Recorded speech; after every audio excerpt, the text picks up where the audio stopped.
My name is W. Clement Stone. As General Manager of the Napoleon Hill Associates, it is my privilege to introduce you to Napoleon Hill. How do you do? I'm very happy to have this personal visit with you. Won't you be seated, please?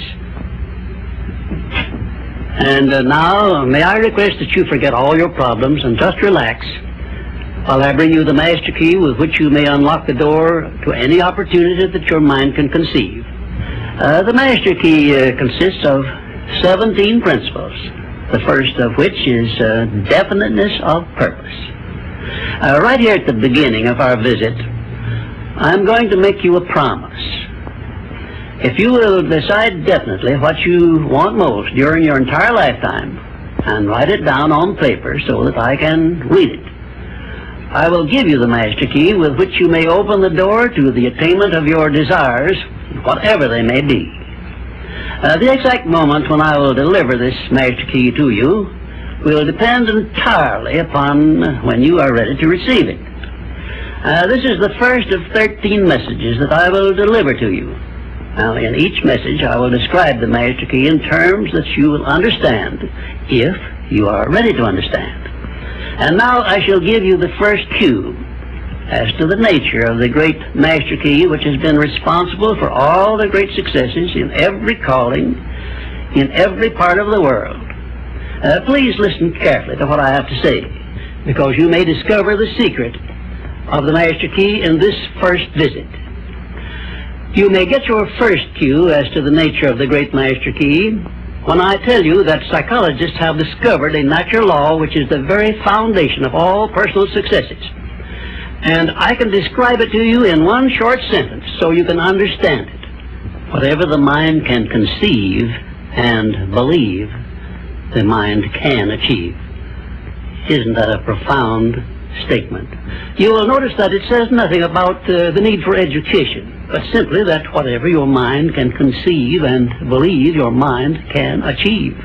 Now, if you want evidence that the mind can achieve whatever the mind can conceive without the benefit of formal education, you only have to remember that Thomas A. Edison conceived the idea of becoming an inventor and lived to become the world's greatest scientist in the field of invention, with only 3 months of common school education. When I first heard Andrew Carnegie describe this natural law, which makes it possible for you and I and everyone else to write his own price tag in life and attain it, I became so enthused over it that I began to search for the power back of it, and my curiosity led me finally to the discovery of the master key, which I shall reveal to you if you are ready to receive it.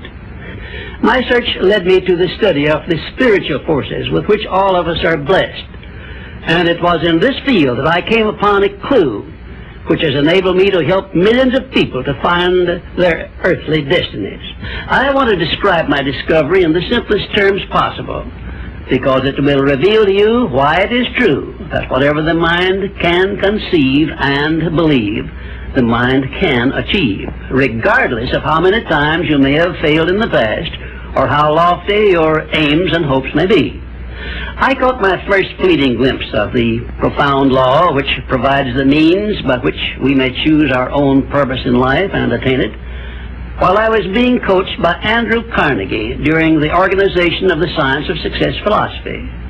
I had just finished telling Mr. Carnegie that I feared he had chosen the wrong person to give the world the first practical philosophy of personal success because of my youth, my lack of education, and my lack of finances.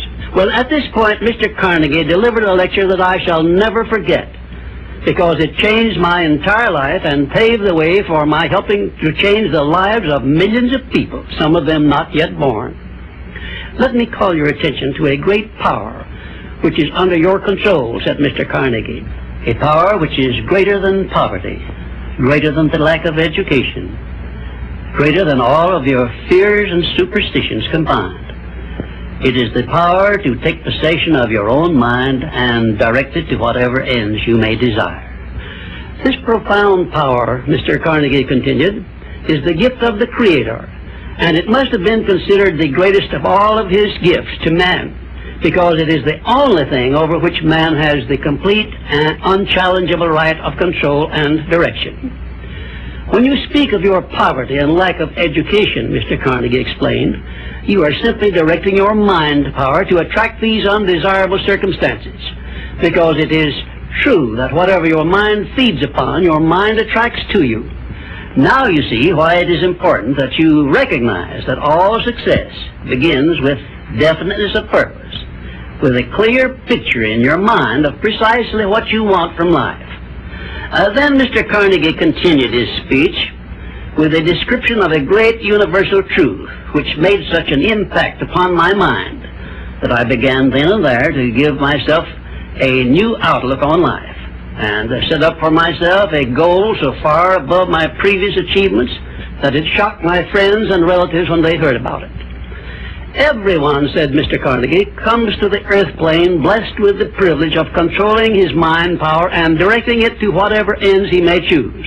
But, he continued, everyone brings over with him at birth the equivalent of 2 sealed envelopes, one of which is clearly labeled the riches you may enjoy if you take possession of your own mind and direct it to ends of your own choice, and the other is labeled the penalties you must pay if you neglect to take possession of your mind and direct it. And now let me reveal to you, said Mr. Carnegie, the contents of those 2 sealed envelopes. In the one labeled riches is this list of blessings. 1, sound health. 2, peace of mind. 3, a labor of love of your own choice. 4, freedom from fear and worry. 5, a positive mental attitude. 6, material riches of your own choice and quantity.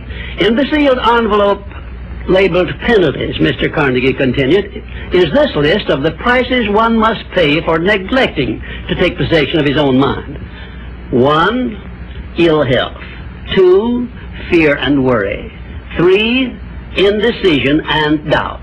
4, frustration and discouragement throughout life. 5, poverty and want. 6, and a whole flock of evils consisting of envy, greed, jealousy, anger, hatred, and superstition. Now, my mission in life is to help you and everyone who needs my help to open up and use the contents of the sealed envelope labeled riches.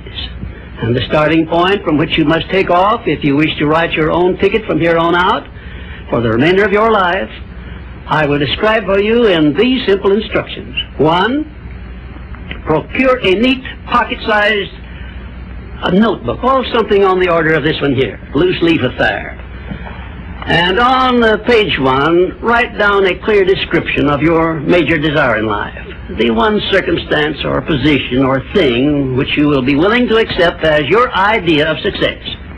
And remember before you begin writing that your only limitations are those which you set up in your own mind or permit others to set up for you. And 2, on page 2 of your notebook, write down a clear statement of precisely what you intend to give in return for that which you desire from life. And then start in right where you stand now to begin giving. And 3, memorize both of your statements, what you desire and what you intend to give in return for it, and repeat them at least a dozen times daily.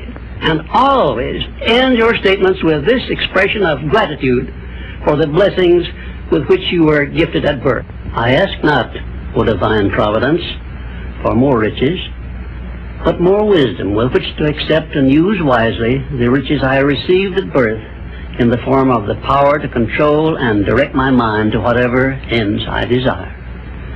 If you are not too successful or self-satisfied to accept and express this profound prayer, if you accept it and express it in the same spirit of humble sincerity in which I pass it on to you, a new and a better world will reveal itself to you. A world in which you will see reflected the circumstances and the things which you yourself have created. In my next visit, I will give you a description of the second principle of success, through the application of which you may make use of the education and experience of other people, and get the necessary help you may need in attaining your definite major purpose in life. And now let me close this, our first visit, with my favorite expression of gratitude. O divine providence, I ask not for more riches, but more wisdom with which to make wiser use of the riches you gave me at birth, consisting in the power to control and direct my own mind to whatever ends I desire.